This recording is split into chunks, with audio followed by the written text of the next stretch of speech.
Shalom Bapak Ibu Saudara-saudari, selamat beribadah di ibadah Minggu online GKI Prambanan bagi segenap anggota jemaat dan simpatisan GKI Prambanan dan juga jemaat yang lain yang bergabung bersama kami. Semoga ibadah ini dapat membawa berkat dan memperteguh iman percaya kita kepada Tuhan. Segala kemuliaan hanya bagi nama Tuhan kita Yesus Kristus. Tuhan memberkati kita sekalian. Ibadah Minggu 1 November 2020 dipimpin Pendeta Adi Soselia Patriabara. Warta jemaat dapat dibaca melalui warta jemaat online yang telah di-share di grup WhatsApp GKI Prambanan. Mari kita mempersiapkan hati dan pikiran kita. Kita bangkit berdiri, kita nyanyikan Kidung Jemaat 18 bait 1 dan 3. Allah hadir bagi kita.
Ibadah ini berlangsung di dalam nama Allah Bapa, Putra, dan Roh Kudus.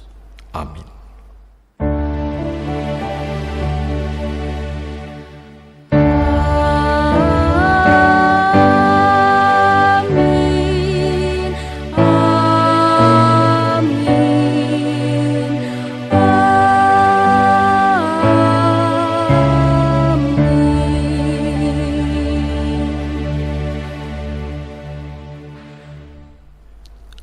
Tuhan beserta saudara. Dan beserta saudara juga. Jemaat dipersilahkan duduk. Selamat pagi saudara-saudaraku di rumah masing-masing. Hari ini kita masih merayakan ibadah di rumah oleh karena pandemi belum usai. Tetapi percayalah bahwa Allah menyertai kita. Allah menolong kita agar kita tetap menjalankan hidup ini dalam kuasa-Nya, bagai mentari yang selalu terbit, bagai fajar yang selalu terbit. Kita meyakini Allah senantiasa hadir tepat pada waktunya. Mari jemaat kita menyanyikan pujian NKB 42 ayat 1, Fajar Menyingsing. Yang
Saudaraku, mari kita berdoa. Tuhan, kami masih dalam situasi yang tidak jelas. Kami tidak tahu kapan pandemi ini selesai. Kami masih gelisah oleh karena keadaan kami. Namun kami percaya Engkau adalah Allah yang baik, Allah yang senantiasa menyertai kami. Engkau bagai fajar yang selalu menyingsing di pagi hari, meyakinkan kami bahwa selalu ada harapan di dalam Engkau. Itu sebabnya kami dipanggil untuk percaya kepadamu.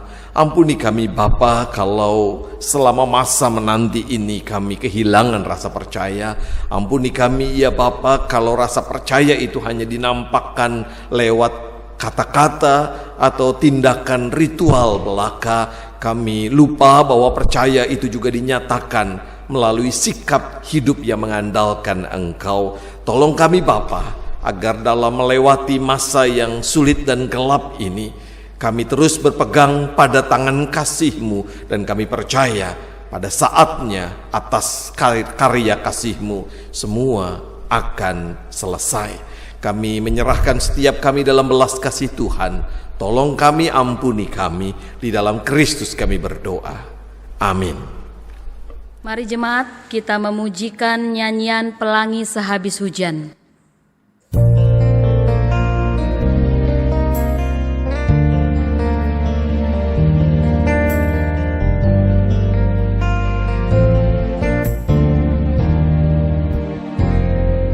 Jalan hidupku tak selalu tanpa kabut yang pekat, namun kasih-Mu nyata padaku pada waktu-Mu yang tepat. Seperti pelangi sehabis hujan, itulah janji setia-Mu Tuhan. Di balik dukaku telah menanti harta yang tak ternilai dan abadi.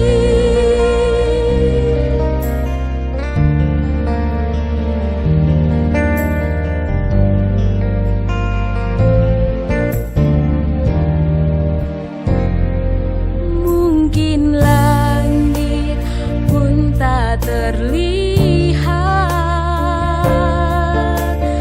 tertutup awan tebal, namun hatiku kan tetap kuat oleh janji-Mu yang kekal. Seperti pelangi sehabis hujan, itulah janji setia-Mu Tuhan. Di balik dukaku telah menanti harta yang tak ternilai dan abadi.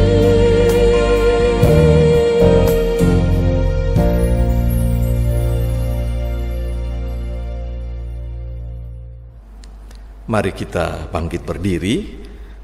Bagi setiap orang yang dengan rendah hati dan tulus mengakui dosa-dosanya, Tuhan memberikan berita anugerah yang diambil dari Mazmur 86 ayat yang kelima. Firman Tuhan mengatakan, sebab Engkau ya Tuhan baik dan suka mengampuni dan berlimpah kasih setia bagi semua orang yang berseru kepadamu. Demikianlah berita anugerah dari Tuhan. Syukur kepada Allah. Dengan tetap berdiri, mari kita menyanyikan PKJ 255, Firman-Mu ku pegang selalu.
Jemaat Tuhan dipersilahkan duduk. Mari kita mempersiapkan hati kita untuk merenungkan, belajar dari Alkitab firman Tuhan.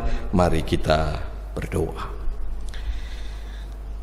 Firman-Mu ingin selalu kami pegang ya Tuhan, sebab itulah sumber kekuatan kami. Arahkan hati dan pikiran kami pada firman-Mu.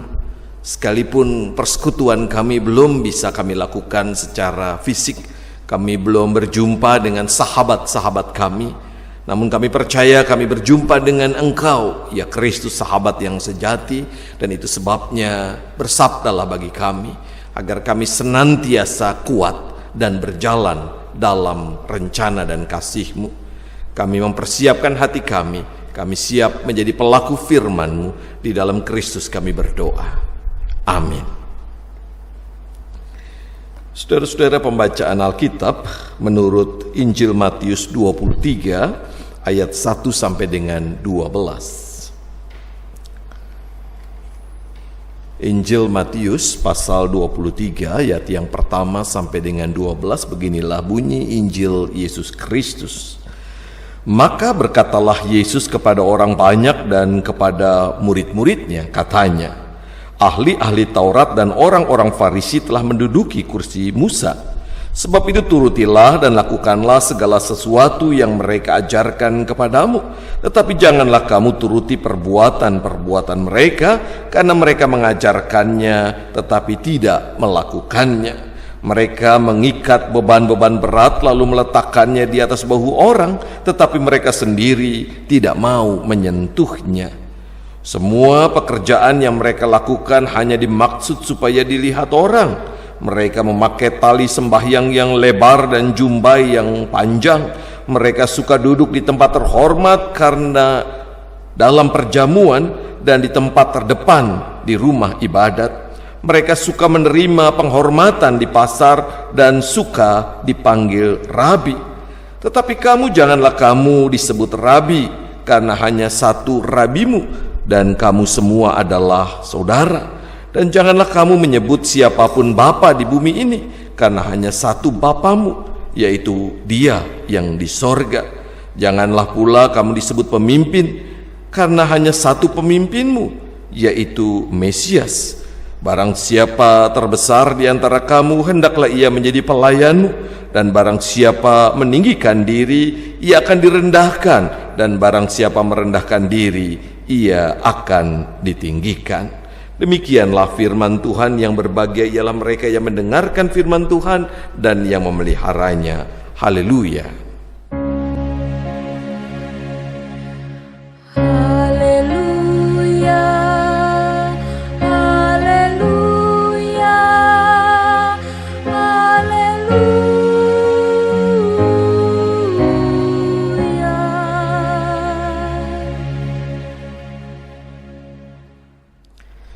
Saudara-saudara, bacaan kita hari ini adalah bagian dari kritik Yesus terhadap ahli-ahli Taurat dan orang-orang Farisi. Apakah dengan kritik itu berarti Yesus membenci ahli Taurat dan orang Farisi? Tentu saja tidak. Perlu dicatat, saudaraku, kritik itu tidak senantiasa berarti bermusuhan atau membenci. Kritik seringkali justru menjadi cara untuk menolong orang lain menyadari kesalahannya. Itu sebabnya setiap orang butuh kritik. Pemerintah butuh kritik sebab kekuasaan selalu cenderung korup. Demo adalah bentuk kritik, tetapi demo dengan anarki merusak dan mengganggu hidup orang lain bukanlah demo yang sehat, bukan kritik yang sehat. Orang tua butuh kritik. Itu sebabnya kita perlu mengkritik orang tua kita, anak-anak perlu mengkritik orang tuanya, tetapi kritik itu disampaikan dengan sikap hormat sebagaimana yang menjadi nilai norma dalam Alkitab. Anak-anak sudah pasti butuh kritik dari orang tuanya.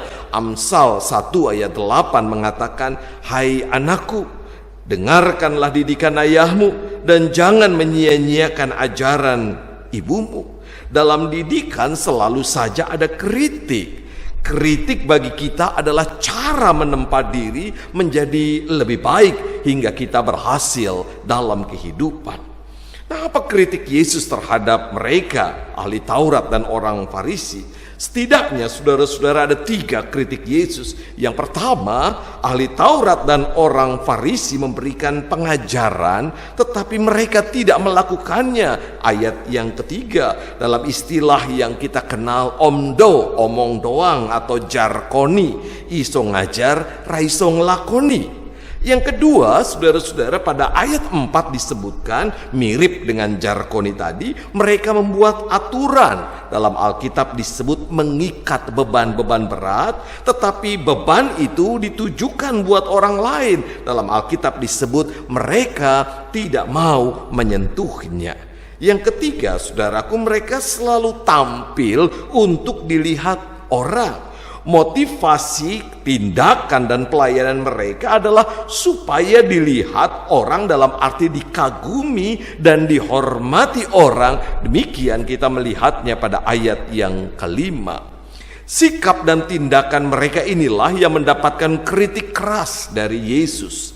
Namun sekalipun Yesus menyampaikan kritik, Yesus tetap menghormati mereka. Itu sebabnya mereka tetap diakui Yesus sebagai orang yang menduduki kursi Musa. Ayat yang kedua, kursi Musa itu menunjuk pada tempat duduk untuk para pengajar di sinagoge. Itu berarti Yesus tetap mengakui kedudukan mereka sebagai pengajar. Hal inilah yang membuat Yesus kemudian mengatakan, sebab itu turutilah dan lakukanlah segala sesuatu yang mereka ajarkan kepadamu, tetapi janganlah kamu turuti perbuatan-perbuatan mereka. Ayatnya yang ketiga, justru dengan kritik itu Yesus ingin agar kedudukan mereka sebagai pengajar tak hanya sebatas kata-kata. Yesus ingin pengajaran mereka itu juga dihidupi oleh mereka para pengajarnya. Mungkin kita ingat dalam Matius 7 ayat 21, Yesus pernah mengatakan, bukan setiap orang yang berseru kepadaku Tuhan, Tuhan akan masuk ke dalam kerajaan sorga, melainkan dia yang melakukan kehendak Bapakku yang di sorga. Ungkapan Yesus ini menunjukkan bahwa cara beriman yang benar itu tidak seperti yang ditunjukkan oleh ahli Taurat dan orang Farisi. Beriman bagi Yesus bukan sekadar mengikuti ritual ibadah, mengenakan pakaian jabatan, bukan pula soal kedudukan, tetapi soal bagaimana kita melakukan kehendak Bapa di sorga. Apakah orang Farisi dan ahli Taurat tidak mengetahui kehendak Allah? Tentu saja mereka tahu, atau lebih tepatnya mereka merasa tahu. Mereka pengajar Taurat, firman Allah pada waktu itu. Mereka sangat paham, bahkan hafal dengan Taurat. Akan tetapi mereka lupa. Sebagai orang beriman, hidup mereka seharusnya mencerminkan ajaran-ajaran Allah sebagaimana yang mereka sampaikan dalam pengajaran mereka. Hal inilah yang menjadi penjelas apa yang disebutkan dalam ayat 8 sampai 10 terkait dengan sebutan-sebutan rabi, bapa, dan pemimpin. Khususnya pada ayat yang ke-9, firman Tuhan mengatakan, dan janganlah kamu menyebut siapapun bapa di bumi ini, karena hanya satu bapamu, yaitu Dia yang di sorga. Saudara-saudara, ayat ini tidak dimaksudkan untuk menolak panggilan Bapa kepada orang lain, kepada ayah kita, kepada orang laki-laki yang lebih tua. Kita tidak kemudian habis membaca ayat ini lalu pulang ke rumah dan memanggil ayah kita dengan sebutan misalnya bro, selamat pagi bro, apa kabar bro. Lalu kita mengatakan, Alkitab kan mengatakan jangan menyebut siapapun bapa di bumi ini. Bukan begitu saudara-saudara pemahamannya. Secara sederhana penjelasannya begini. Selama ini sebagai pemimpin agama yang dihormati, orang Farisi dan ahli Taurat dipanggil dengan sebutan penuh hormat. Beberapa panggilan yang biasa digunakan saat itu adalah rabi dan bapa. Dengan mengatakan hanya satu rabimu dan hanya satu bapamu, Yesus mau menyatakan panggilan itu tidak layak diberikan kepada mereka karena hidup mereka tidak mencerminkan apa yang Allah kehendaki. Hidup beriman bagi Yesus terdiri dari dua hal. Yang pertama, mengenali siapa yang kita imani. Dalam bahasa yang mungkin sering kita dengar, berarti mengetahui isi hati Allah. Kita tahu hal-hal yang disukai dan hal-hal yang tidak disukai oleh Allah. Dari mana kita tahu? Tentu saja dari pengajaran yang kita dengar. Akan tetapi yang lebih penting dan lebih utama dari itu, kita tahu karena relasi kita dengan Tuhan. Ketika kita punya relasi yang baik, kita jadi tahu isi hati Allah, keinginan Allah, kehendak Allah. Ini sisi yang pertama, mengetahui isi hati Allah.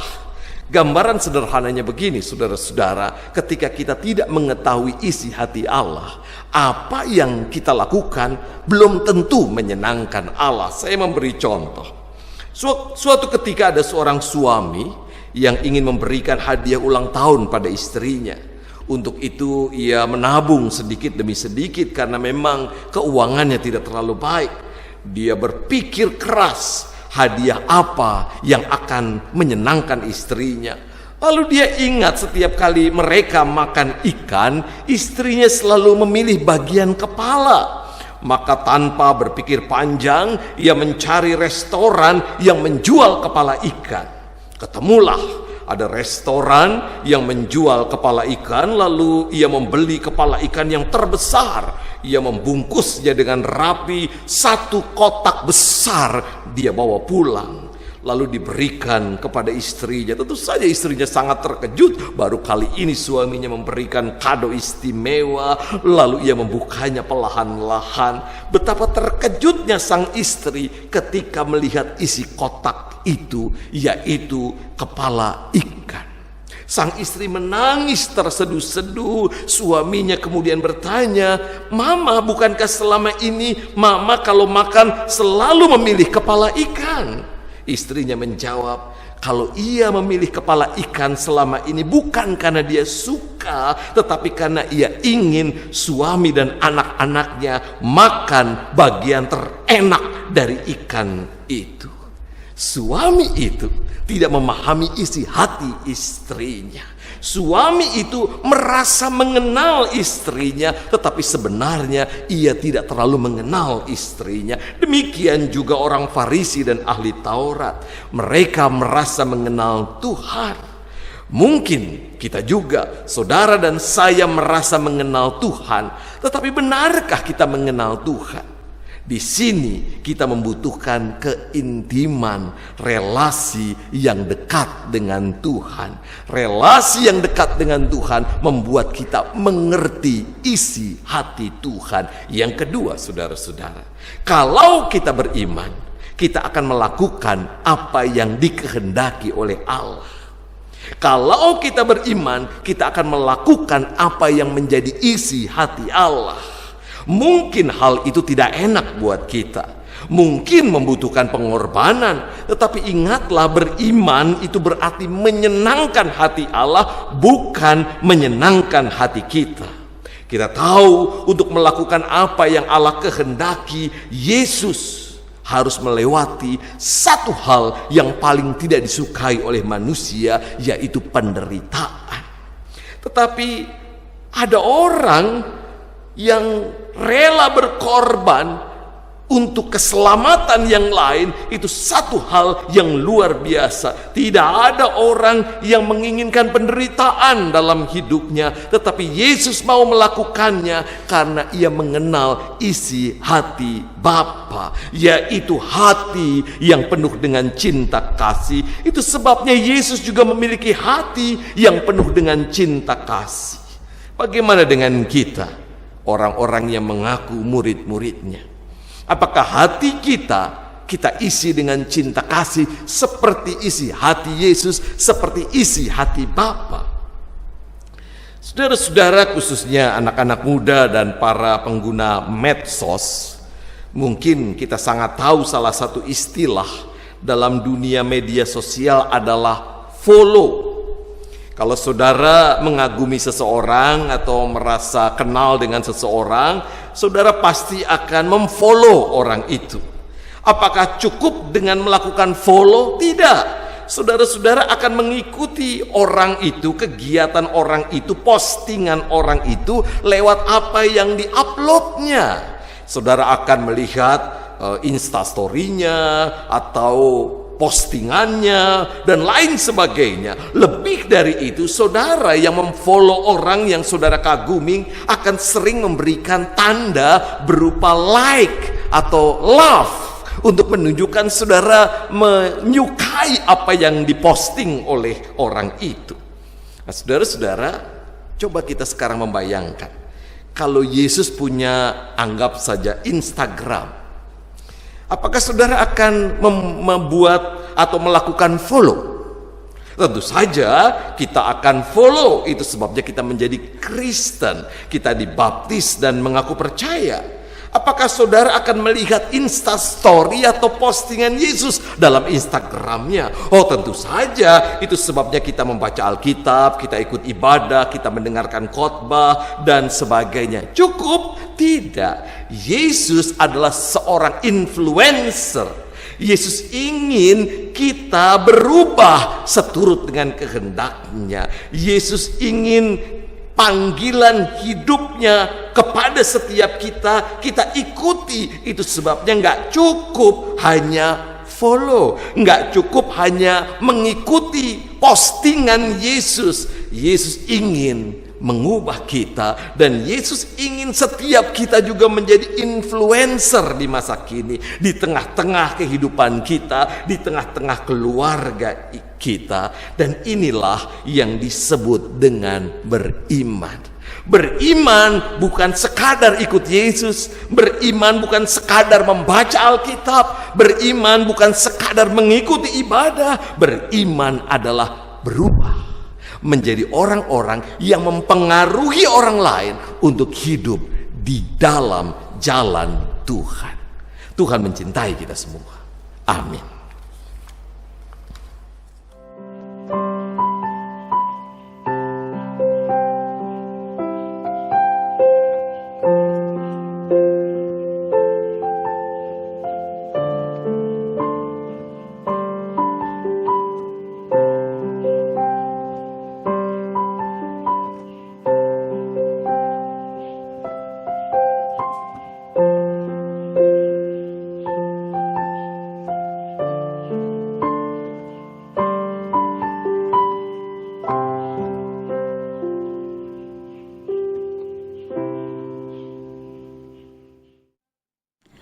Marilah kita berdiri. Kita akan mengucapkan pengakuan iman rasuli yang demikian.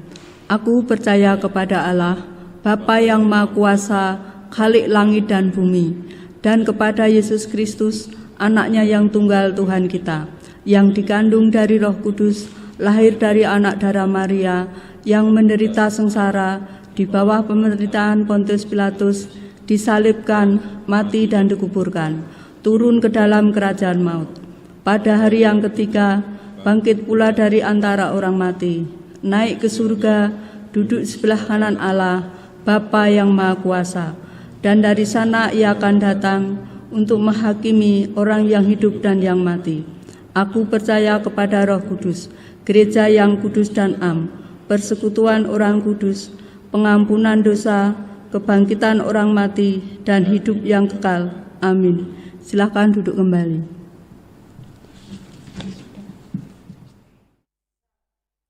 Saudara-saudara, mari kita bersama-sama menaikkan doa syafaat kita. Kita berdoa.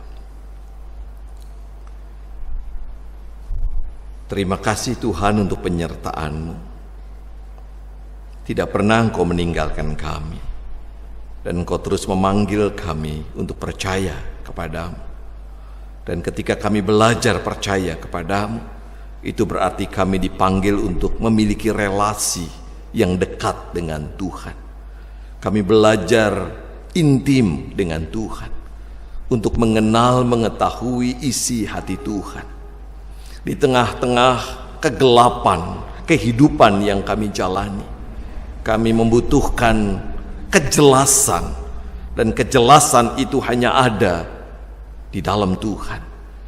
Itu sebabnya kami mau membangun relasi dengan Engkau ya Tuhan, sebagai tanda kami orang beriman. Selain itu ya Bapa yang baik, sebagai wujud iman kami juga belajar mengalami perubahan hidup.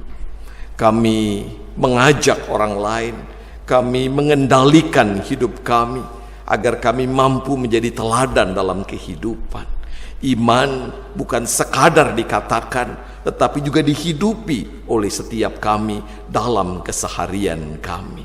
Dan itulah cara hidup orang beriman, cara hidup orang yang menang, cara hidup orang-orang yang akan meraih masa depan dalam cinta kasih-Mu.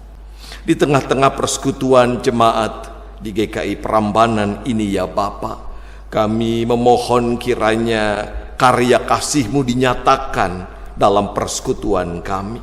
Berkati persekutuan kami, sekalipun sekarang kami belum bisa berjumpa secara fisik, tetapi kiranya kami tetap menjalin relasi virtual, kami tetap rindu berjumpa, kami tetap menyapa saudara-saudara kami, dan kami tetap dipersatukan oleh cinta Kristus. Berkati pelayanan-pelayanan gereja kami yang masih dapat kami lakukan. Tuhan tolong agar kami dengan penuh sukacita mengikuti setiap program kegiatan yang dilakukan di tengah-tengah masa penantian ini.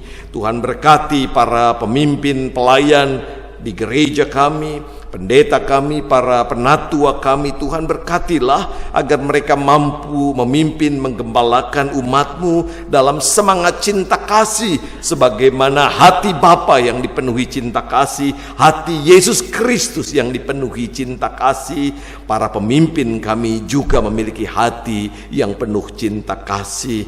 Berkati kehidupan keluarganya, Tuhan berkati segala harapan dan keinginannya, kiranya seturut dengan kehendak-Mu.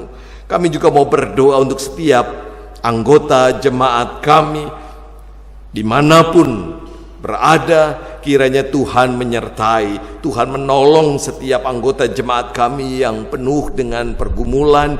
Hadirlah Tuhan, kuatkanlah kami, mereka yang sedang terbaring sakit dan membutuhkan karya pemulihan. Ya Bapa, lawatlah, ulurkan tangan kasih-Mu dan sembuhkanlah bagian-bagian tubuh yang mengalami sakit penyakit. Kami mau berdoa juga untuk anak-anak kami yang sekolah jarak jauh. Tuhan, mungkin tidak mudah belajar tanpa pengawasan, tanpa kehadiran guru, dan mungkin kami orang tua juga mengalami kebingungan mendampingi anak atau cucu kami.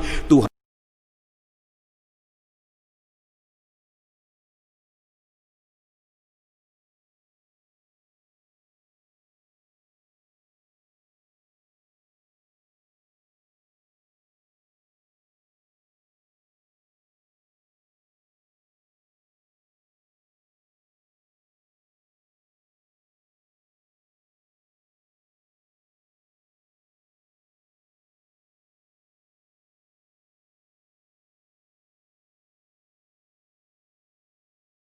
di gereja-gereja di Indonesia, bahkan berkatilah gereja Tuhan hadir menjadi berkat dan saling membangun jejaring agar persekutuan gereja Tuhan mampu menjadi tanda Injil Kerajaan Allah di bumi ini. Berkati para pemimpin gereja agar tidak dikuasai oleh egosentrisme mereka, melainkan dengan penuh keyakinan membangun jejaring sebagai bagian dari tubuh Kristus. Berkati pemimpin bangsa kami, Tuhan tolong presiden, wakil presiden, para menteri, sampai dengan aparat-aparat yang ada, pemimpin-pemimpin di daerah. Tuhan tolong di tengah-tengah situasi sulit, demonstrasi di mana-mana, pakai pemimpin kami dengan hikmat bijaksana untuk mendengarkan suara Tuhan. Tuhan tolong mereka, kuatkan mereka yang berhadapan dengan para pendemo, baik itu aparat kepolisian, TNI dan lain sebagainya. Kiranya penuh kesabaran menolong para demonstran untuk mengikuti aturan yang berlaku. Kiranya Tuhan memberkati bahwa Indonesia hari demi hari menjadi negeri yang baik bagi semua. Bapak, kami juga mau berdoa untuk upaya pemerintah kami menanggulangi pandemi COVID-19. Tuhan berkati pemimpin bangsa kami agar upaya-upaya yang mereka lakukan bermanfaat bagi kehidupan kami semua dalam rangka melawan COVID-19. Tuhan berkati agar kami juga mengikuti aturan yang berlaku. Gereja Tuhan, keluarga kami mengikuti protokol kesehatan hingga kami bisa memutus rantai penyebaran COVID-19. Bapa, kami doakan bumi yang kami huni, kiranya kami mampu dan diberi kekuatan untuk merawat bumi ini dalam cinta kasih-Mu. Inilah doa kami yang jauh dari sempurna, yang kami panjatkan di dalam nama Tuhan kami Yesus Kristus yang mengajar kami berdoa.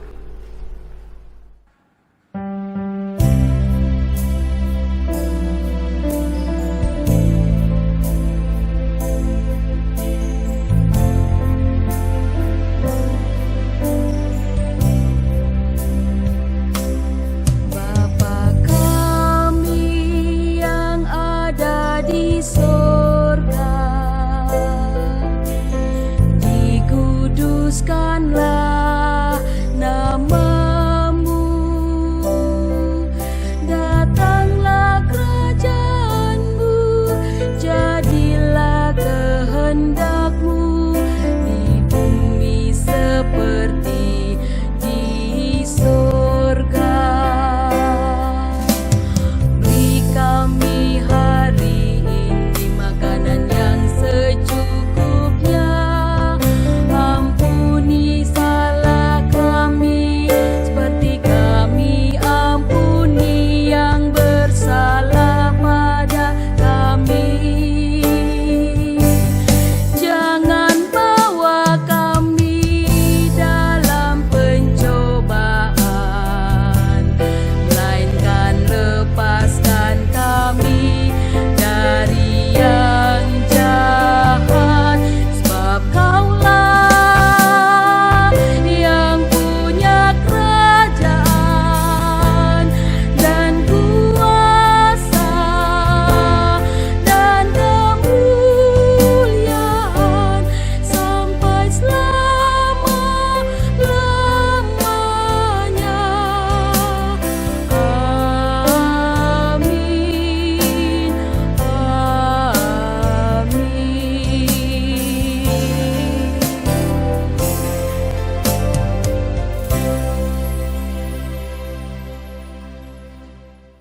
Dengan terus bersandar kepada Tuhan, kita yakin dan percaya bahwa berkat-Nya terus tercurah bagi kita. Kini saatnya kita mempersembahkan yang terbaik kepada Tuhan sebagai ungkapan syukur kita kepada-Nya. Ayat persembahan kita terambil dari Kolose 3 ayat 17. Dan segala sesuatu yang kamu lakukan dengan perkataan atau perbuatan, lakukanlah semuanya itu dalam nama Tuhan Yesus, sambil mengucap syukur oleh Dia kepada Allah Bapa kita. Marilah kita ungkapkan rasa syukur kita dengan memberikan persembahan yang dapat ditransfer melalui Bank Mandiri dengan nomor 1380171102679 atau dimasukkan di kantong persembahan yang telah tersedia di kantor Gereja GKI Prambanan. Marilah kita pujikan nyanyian Betapa Hatiku.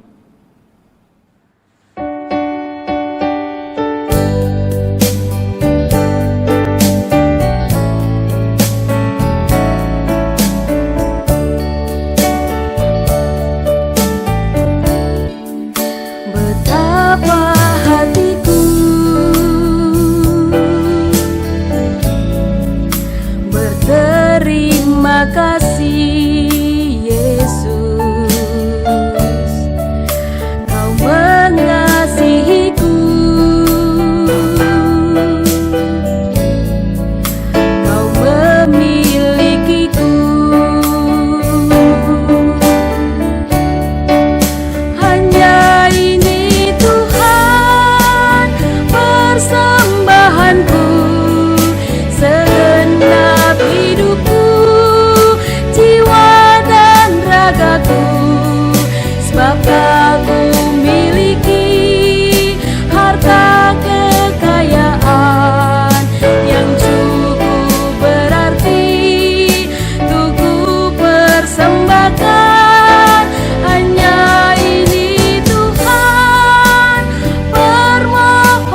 tanganku. Terimalah Tuhan persembahanku, pakailah hidupku sebagai alatmu seumur hidupku.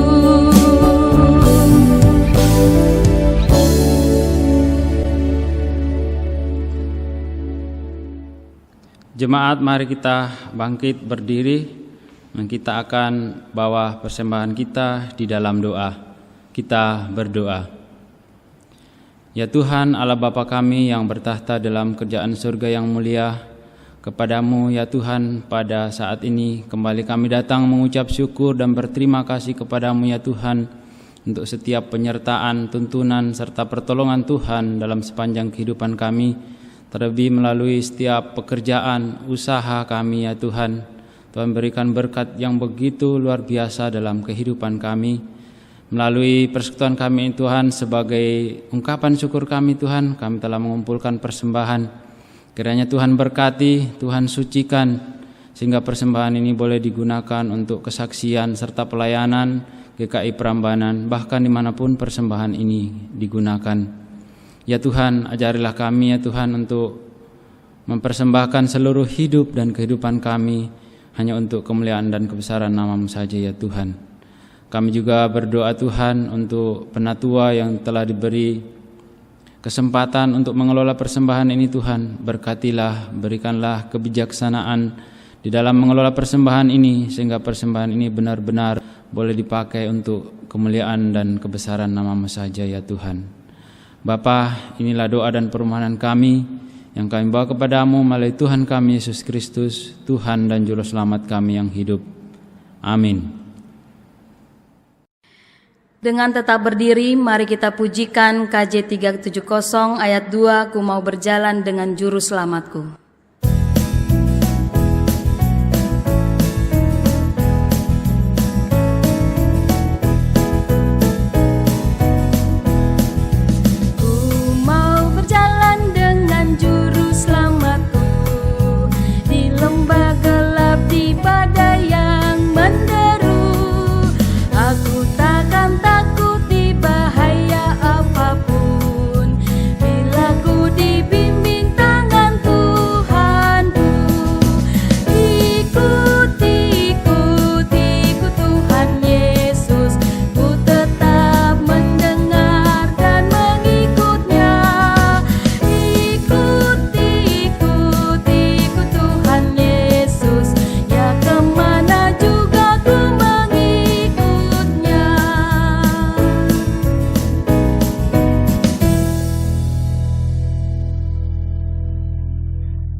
Saudara-saudara, arahkanlah hatimu kepada Tuhan dan terimalah berkat Tuhan. Tuhan memberkati dan melindungi saudara. Tuhan menyinari saudara dengan wajah-Nya dan memberi saudara kasih karunia. Tuhan menghadapkan wajah-Nya kepada saudara dan memberi saudara damai sejahtera. Amin.